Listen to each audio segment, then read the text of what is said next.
श्री गणेशाय नमः। जय जयाजी पंढरीनाथा, पुंडलिक वरदा रुक्मिणीकांता, दीनबंधू अनाथनाथा, पुढे ग्रंथ बोलवी। मागिले अध्यायी रसाळ वचन, तुवा बोलविले कृपे करुण।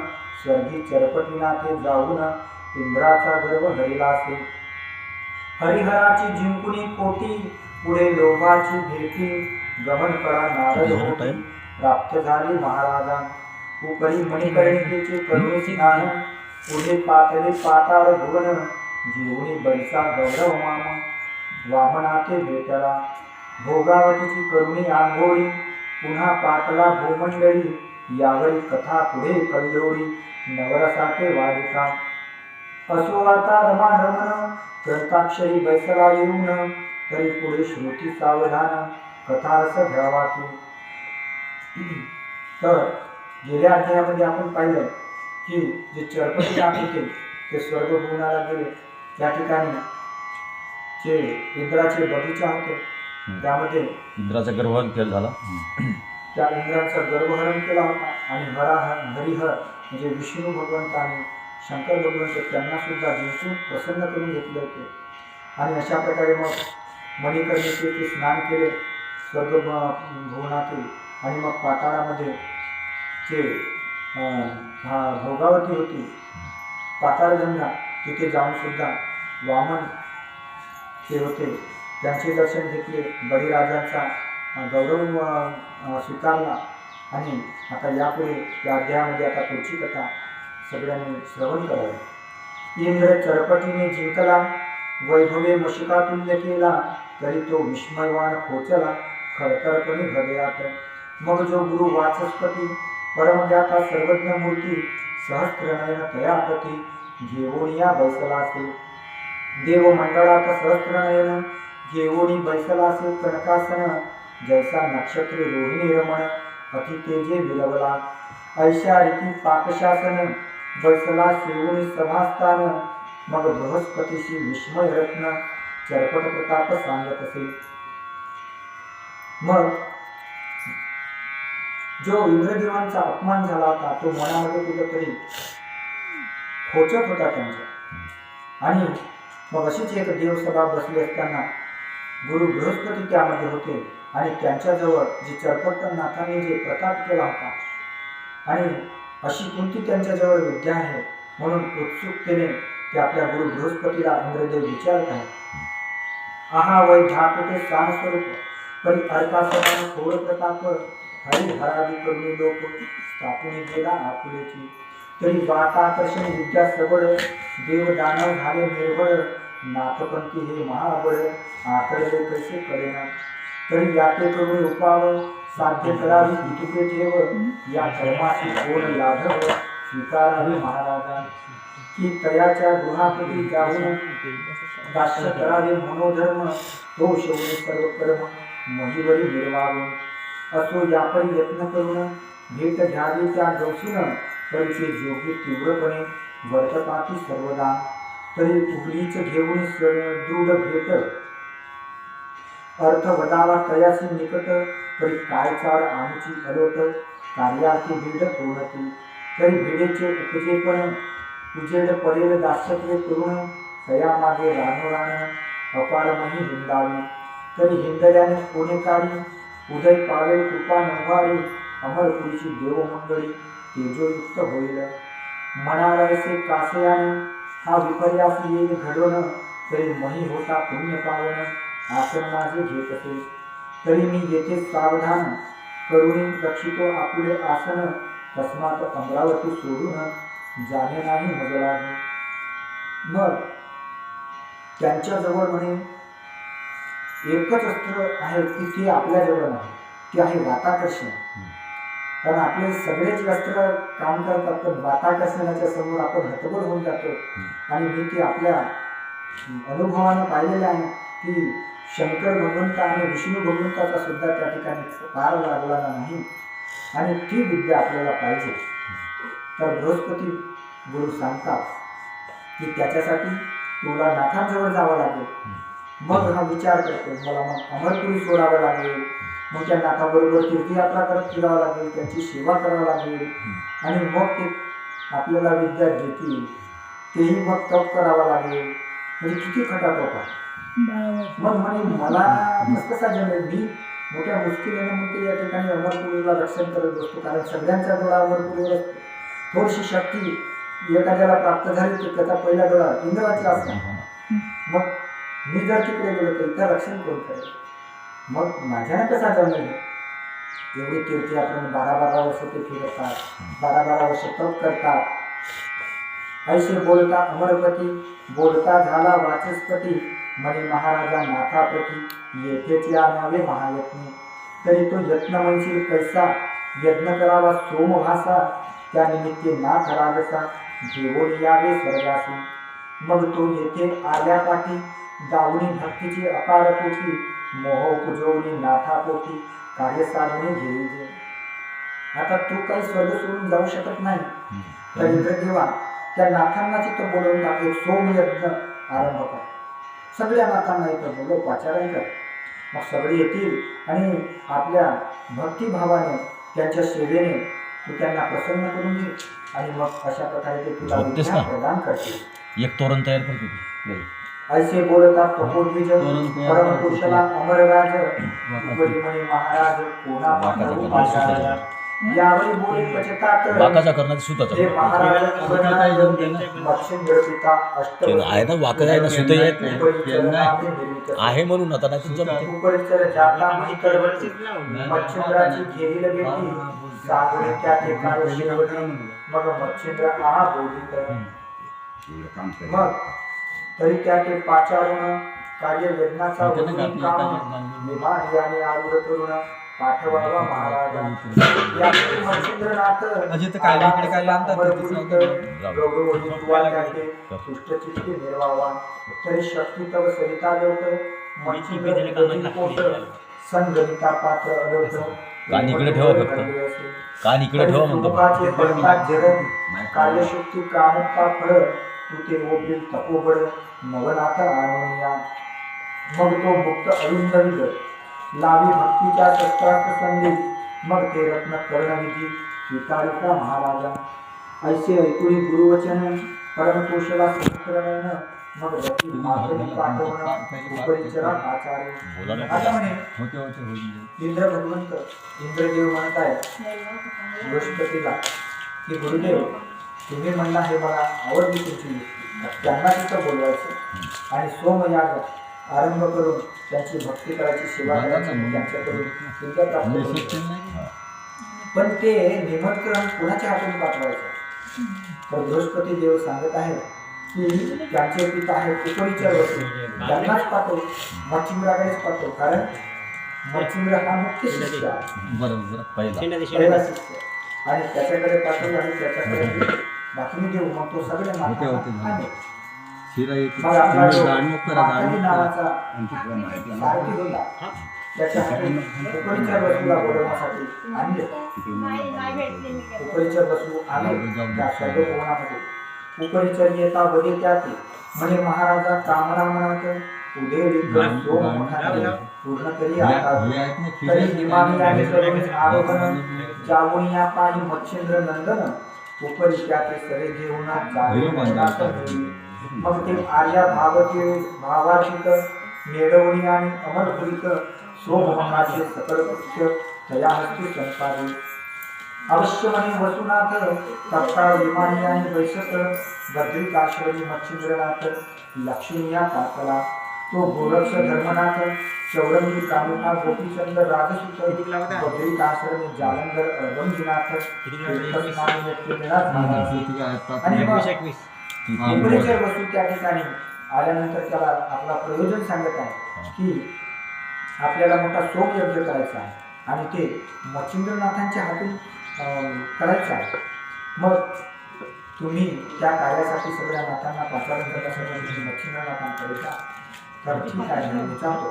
आणि त्यानंतर मग उपरिचर आश्रमाला आले तर तिथंच सगळे नाथ मिळाले, कारण त्या ठिकाणी तीर्थस्नानाकरता सगळेजण आले. सगळ्यांचा मेळा त्या ठिकाणी जमलेला. 5-6 झाले मग त्या ठिकाणी गोरक्षनाथ, धर्मनाथ, चौरंगीनाथ, कानिफनाथ 1 2 3 आणि 4 5 6 गोपीचंदनाथ असे सगळे जालंधरनाथ, अडबंगीनाथ त्या ठिकाणी जमलेले.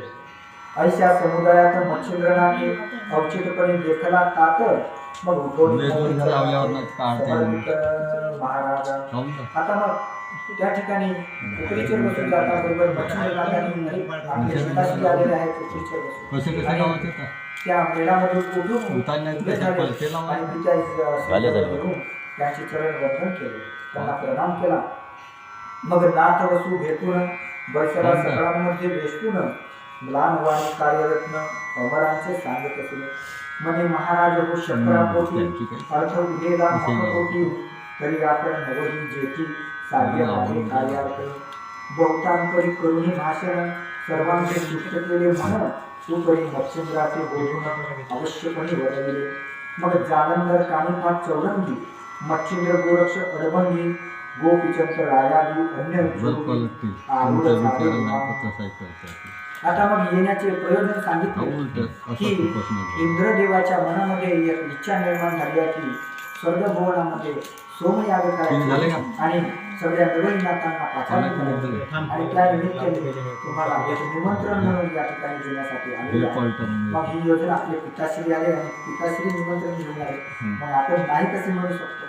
ठीक आहे, मग ते निमंत्रण स्वीकारले आणि मग जे जालंधर कानिफ चौरंगी मच्छिंद्र गोरक्ष अडभंगी आणि गोरक्षनाथ जे काही नवनाथ आणि त्यांचे शिष्य मंडळी ते सगळे आता विमानावर आरूढ झाले आणि स्वर्गभुवनाला निघाले. गौरबंगाली बेलापट्टण प्रविष्ट झाले ते विमान राव गोपीचंद मातेशी भेटून समागम केले. आता जाता जाता गौरबंगाल जो बेलापट्टण नगर होते त्या ठिकाणी गोपीचंदाची माता होती, मैना होती, तिलाही भेटले आणि तिलाही चला तुम्ही सोमयागाला जाऊ. उपरी विमाना याने होऊन पहाटे झाले वडवानी ग्राम तेथून तेथे वटसिद्ध नागनाथ पाहून आरूढ केला विमान. मग ते विमान वडवाल ग्रामातून जात होते आणि त्या ग्रामामध्ये वटसिद्ध नागनाथ होते. कारण त्यांची एक आश्रमच त्या ठिकाणी झाला होता, मठच तयार झाला होता. आणि ते जे ग्राम होते वडवाल ते पूर्ण त्यांच्या शिष्य मंडळीचाच गाव होतं. ते एक वस्तीत बसले कारण ते जंगलात पण ते हळूहळू त्यांचे शिष्य त्या ठिकाणी आणि पुढे वडवाल ग्राम तयार झाला. मग त्या ग्रामामधून जे वटसिद्ध नागनाथ होते त्यांना ते करून एक काम विमान चालविला इच्छिल्या ओमे तो गौतमी केली नाथ उत्तम जती भरतरी अवतरला असे. याकडे तीर्थकरिता महिपाल महासिद्ध जुनाथ चळपळे भवन होता ताम्रपरणी काठी सवे घेतला महाराजा. तेथून पुण्यमान देशी विटग्राम नामने पहाटे झाले विमानयाने केले विमान शुद्ध बोलून आरूढ केला विमान. आता जे चळपळीनाथ होते ते ताम्रपर्णी काठी त्या ठिकाणी होते, मग त्यांना घेतले. आता पुढे विमान चालला. मग विटग्राम लागला. विटग्रामात रेवण सिद्ध होते, रेवणनाथ होते. त्या रेवणनाथाला पुन्हा आता ते नवनाथ मिळाले त्या ठिकाणी विमानात. असो नवनाथ परिवारासहित ते विमान याने झाले स्थित 84 सिद्धांत समवेत अमरपुरी पाठवला. आणि मग त्यांचे शिष्य बाकीचे शिष्य 84 एका एकाने पुन्हा 9 केला होता असे त्यांचे मुख्य प्रमुख शिष्य त्यांना 84 सिद्ध म्हणतात. त्या 84 सिद्धांना घेतले आणि ते विमानात स्वर्गभूमी गेले. विमान येता ग्रामाद्वारे समोर आला रुद्रात्री परम गौरवोनी मातुस्तरी चरणावरी लोटला. सकळा करुणी नमना नमन नेत सदना सहस्त्र नयन आपुल्या आसनी बसवून षोडशोपचारे पूजिले. नवनाथा पावन सकळ अमर मणिपूर संतोषले अपार तेज पाहुणी या गंभीर उभे खेळते पुष्करे.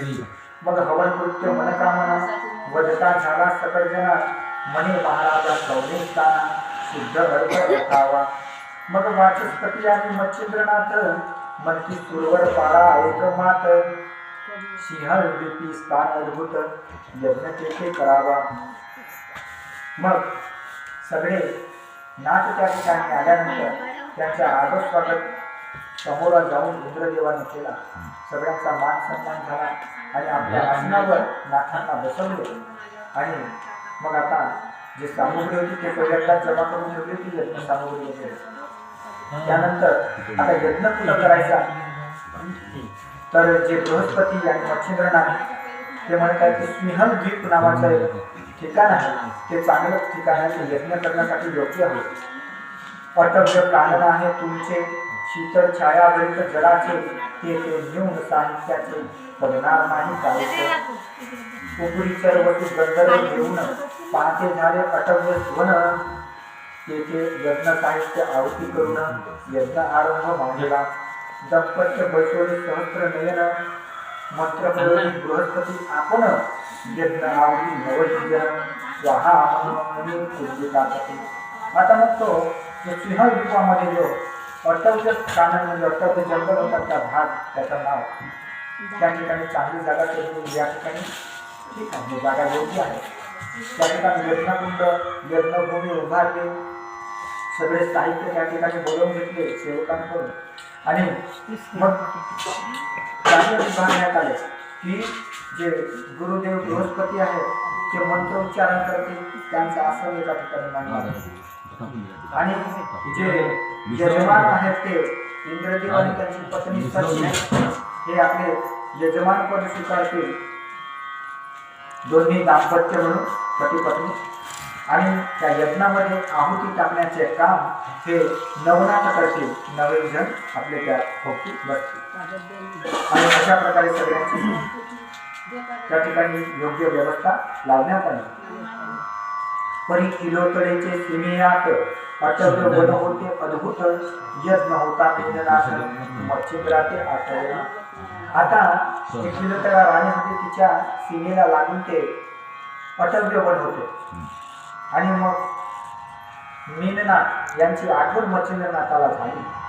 मग पाचारुणी उपरीचं तात मच्छिंद्र म्हणे वसू समर्थ सिंह मीननाथ कवन ग्रामे ठेवला. ये म्हणे त्याच्या ग्रामसीमेत अटववन हे विख्यात विराजित तरी किलोतडे सहित मीननाथ पाचारितो आठाची.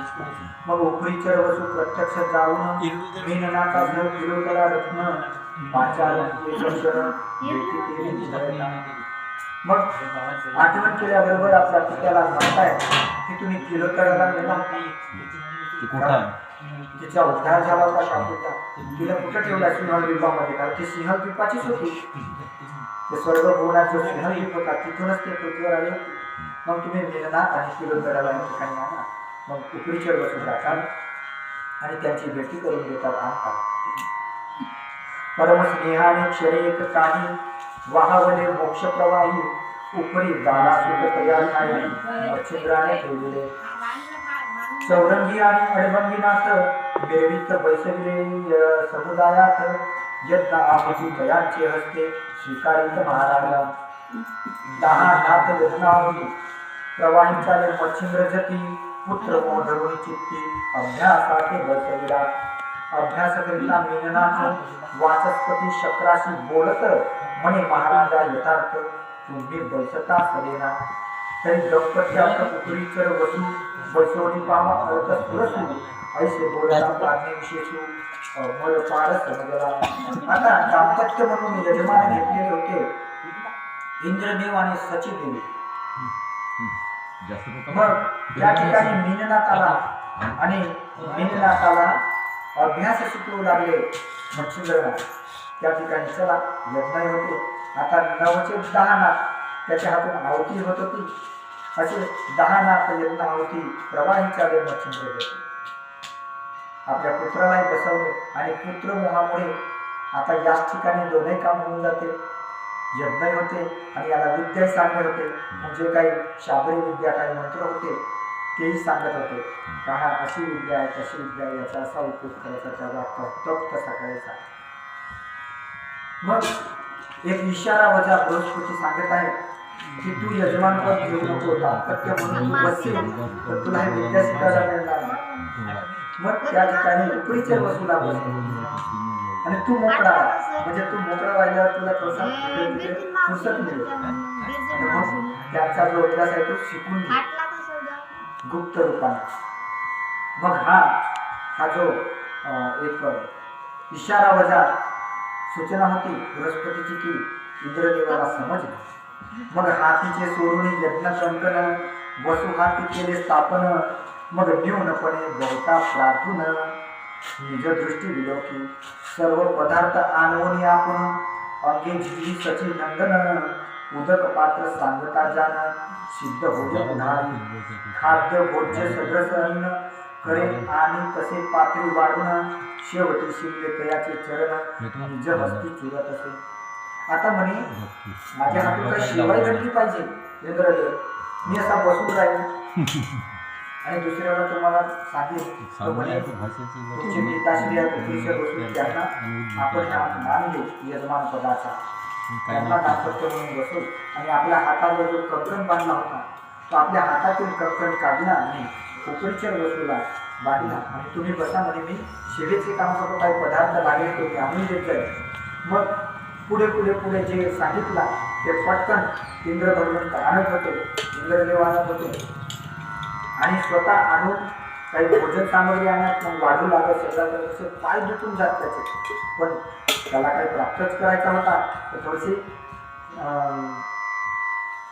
आपल्या झिजत झाली पाहिजे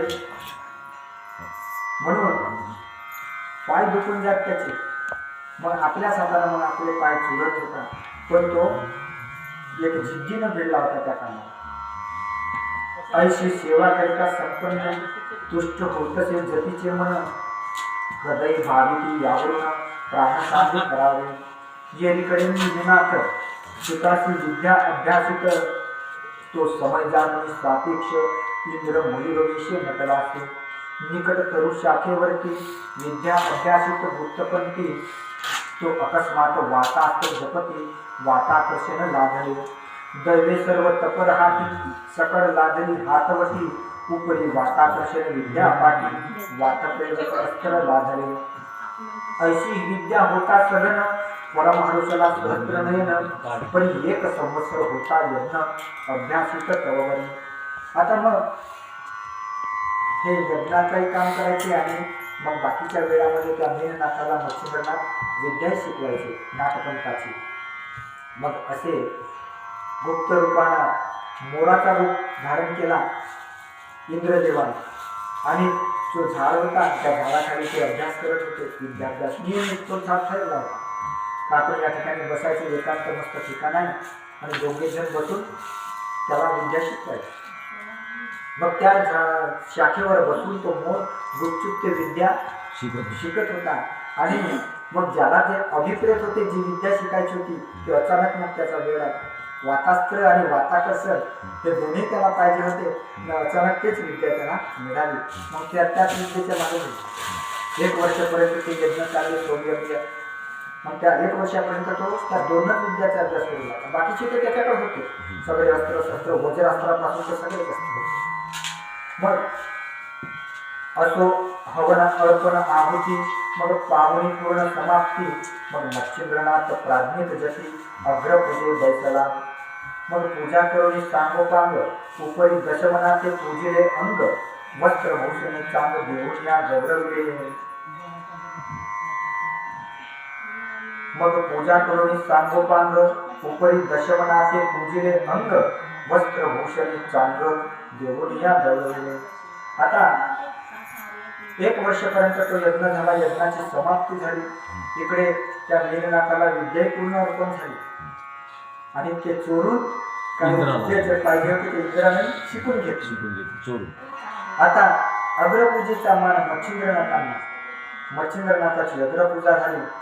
त्यांना जे षोडशोपचार पूजा करायची ते केली आणि बाकीचे जे 10 नाथ त्यांच्या सोबत नीलनाथासह सगळे नवनाथ आणि ते त्या सगळ्यांची पूजा केली.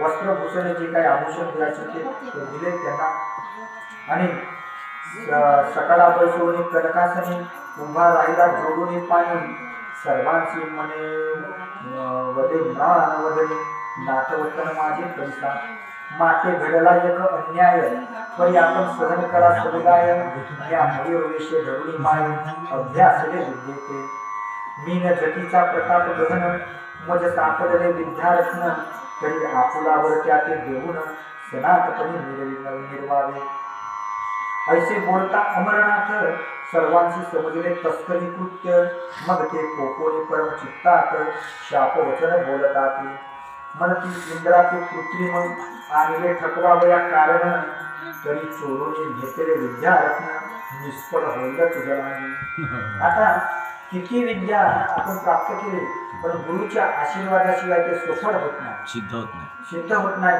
आणि त्याचा उपयोग सुद्धा होत नाही. आणि म्हणून सगळ्यांचे मान सन्मान केला, अग्रपूजा केली, सांगता आता झाली यज्ञाची. मग सर्वांसमोर हात जोडून इंद्रदेव उभे आहेत आणि म्हणत आहेत की हे नाथांनो, माझ्या हातून एक अपराध घडलेला आहे की ज्यावेळेस मीननाथाला मच्छिंद्र जती विद्या शिकवत होते त्यावेळेस मी चोरून मयूर रूपाने ही विद्या ग्रहण केली आणि आता ती विद्या सफळ व्हावी, सिद्ध व्हावी म्हणून तुमचा मला आशीर्वाद पाहिजे. तेव्हा सगळे नाथ उपायमान झाले. म्हणजे आम्हाला सपवण्यासाठी इथं बोलवलं वाटतं. खरोखर ज्याला ही विद्या पाहिजे होती आणि हा सगळा सोम या ठिकाणी रचण्यात आला आणि फक्त निमित्त सोम यज्ञाचा केला आणि हा विद्या प्राप्त करून घेतला. तर म्हणे जा आम्ही तुला शाप देतो की तुझी ही विद्या निष्फळ होईल. ऐसे बोलता सकळ जती मग उपरीचर वसू वाचस्पती गौरवणी अपार युक्ती तुष्ट केले चित्तात म्हणती महाराजा शापमोचन पुढे बोला काही वचन मग ते बोलती तया कारण तप आचरावे इंद्राने. आता त्यांच्या तोंडातून शब्द निघाला ते काही कोण ठरणार. शाप दिला का तुझी ही विद्या निष्फळ होईल कारण तू चोरून शिकला. मग आता ठीक आहे तुम्ही शाप दिला पण शाप द्या, पुढे काहीतरी वचन द्यायला द्या, तुमच्या तोंडातून काही शब्द काढा. मग असे वेगवेगळे स्तुती त्यांची विनंती बृहस्पती भगवंत गुरु बृहस्पती आणि उपरीचर वसू यांनी केली आणि म्हणे आता काहीतरी उच्चार तुम्ही द्या. मग ते सांगत आहेत नाथ की 12 वर्ष तप आचरिता विद्या पडेल तत्वता पण नाथपंथी चढ न होता पदरावरी पडेल. ऐसे बोलून सकळ जती विमानंद झाले समजती खाली उतरवणी मणीवरती नाना पेटे भरताना. आणि मग त्यांनी उच्चाप दिला की याला 12 वर्ष तप करावं लागेल तेव्हा हे विद्या सफल होईल किंवा सिद्ध होईल. त्यानंतर मग याने नाथपंथाच्या वाटे नाही जावं का मला विद्या भेटली आणि मग मी यांच्या विरुद्धही ह्या करतो. नाथपंथातला लहानसा विजय असेल कारण तरी तू आता या पंथात आला ही विद्या तुला सफल झाली नाथपंथाचीच आहे. त्यांच्या वाट्यात जाताना नाही तर पुन्हा निष्फळ होऊन जाईल. हे तुला भान ठेवावं लागेल. आणि मग असा त्याला उत्साह दिला. मग सगळ्यांची बोलवण झाली, निरोप घेतला आणि विमानावर पुन्हा चेतनाथ जती आरूढ झाले आणि धरतीवर आले. पृथ्वीवर येऊन नाना तीर्थ ते भ्रमण करू लागले, तीर्थयात्रा करू लागले. ऐशी भ्रमण करिता जती तीर्थे झाली अपरिमिती या उपरी किलोतळेचे मच्छिंद्र जती कुशोनिया सारेला. मग किलोतळेचे नमन अवर्ण्य आणि अनुष्ठान नेत्री प्रेम बिंदुवान बोडविले नाथासे. सवे घेऊन मीननाथ विमानियाने झाले समस्त खाली उतरून मृत्युमहित नाना तीर्थे पाहिले. हेला पट्टणी मैनावती पोहचवणी तीर्थे जिंदती तेव्हा मीननाथे तीर्थक्षिती सिद्धतीने नेमिले. मग आता वेगवेगळे विमान वेगवेगळ्या ठिकाणी त्यांना घेऊन गेले, पोहोचवले. आता इकडे मच्छिंद्रनाथांचा जो विमान ते किलोतळेला वगैरे त्या ठिकाणी किलोतळा तिकडे पाहिजे कारण ते शाप उद्धार जाऊन त्या सिंहद्वीपालाच होती. मग त्याचा निरोप घेतला आणि हेला पट्टण या ठिकाणी मैनावती गाडी होती तिला पोहोचवला. म्हणजे जी गोकुचंदाची गोकुचंदाची माता. आणि त्यानंतर मीननाथ होते, मीननाथ वगैरे त्यांना सुद्धा मीननाथ तीर्थयात्रा करता करता त्याने आपले शिष्य बनवले आणि त्याने 3 सिद्ध निर्माण केले. पुन्हा मीन तयाचे सांगितले पूर्वी नाम आता सांगावया नाही काम असो सिद्ध कटकासह उत्तम तीर्थे करीत भरतात. आता मागच्या अध्यायामध्ये आपण ते 84 सिद्ध कोणते होते ते पाहिले. मीन नाकानं कोणते केले, वेगवेगळ्या नाकाने असे ते मागच्या अध्यायात नाव आले त्यांचे. आता पुन्हा ते तीर्थयात्रा करत फिरत आहेत. मग येरीकडे अमरनाथ लक्ष्मी या सह्याद्री पर्वत 12 वर्षे तपनिश्चित तीव्रपणे आचरला. परी ती आचरिता तीव्रपणे मंत्र प्रयोगे थोडे पाणी येणे सरिता लोट लोटोने भीम रथीचे भेटले. ते मणिकर्णिकेचे जीवन आणले होते कमंडल भरून परी इंद्र हस्ते प्रवाह येऊन इंद्रायणी पडले. मग आता स्वर्ग भुवनावरून ते मणिकर्णीचे स्वर्गगंगेचे पाणी कमंडलूमध्ये भरून इंद्राने ते पृथ्वीवर आणले होते तप करण्यासाठी. कारण 12 वर्ष तप करायचे होते तेव्हा ती विद्या पडली असते. आणि म्हणून सह्याद्री पर्वत निवडलेला एकांत स्थान त्या ठिकाणी पाहिला आणि त्या सह्याद्रीच्या पर्वतावर बसून तो तप करू लागला. आणि जो आचमनाचे पाणी तो सोडत होता सतत 12 वर्ष तो पाणी, आणि त्या इंद्राच्या हातून ते पाणी गेले म्हणून त्याला इंद्रायणी असे नाव पडले. ते एक प्रवाहित धाराच बनून गेले त्या सह्याद्रीमध्ये. ऐसे तप करून स्वस्थानाशी इंद्र जाऊन उपरी नवनाथ करिता तीर्थाटन बहुत दिवस लोटले. शके 1710 पर्यंत प्रगट रूपे निर्मिले नाथ मग येऊन आपले स्थानात गुप्त रूपे राहिले. आता मग अशा प्रकारे 12 वर्ष तप केला इंद्रांनी आणि त्याची सांगता केली. त्यांच्या तर्पण पाण्याने ते इंद्रायणी नदीच तयार झाली आणि नंतर ते आपल्या स्थानामध्ये गेले. आता शके 1700 पर्यंत 1710 हे पर्यंत नाथ प्रगट रूपाने होते या कलियुगामध्ये पृथ्वीवर तीर्थयात्रा करत फिरत होते. त्यानंतर मग ते गुप्त रूपात राहिले, अदृश्य रूपात राहिले. आता त्यांचे स्थान या ठिकाणी वर्णन होत आहे. मठीत राहिला कालिका जती उपरी मच्छिंद्राची मायबाप म्हणती जानपीर जो जालंधर गज्जती गर्भागिरी नाग असे त्याहुनी खालता गैलीतीर तो गहिनीनाथ परम सुंदर वडवाळ ग्रामी समाधी पर नागनाथ असे की. आता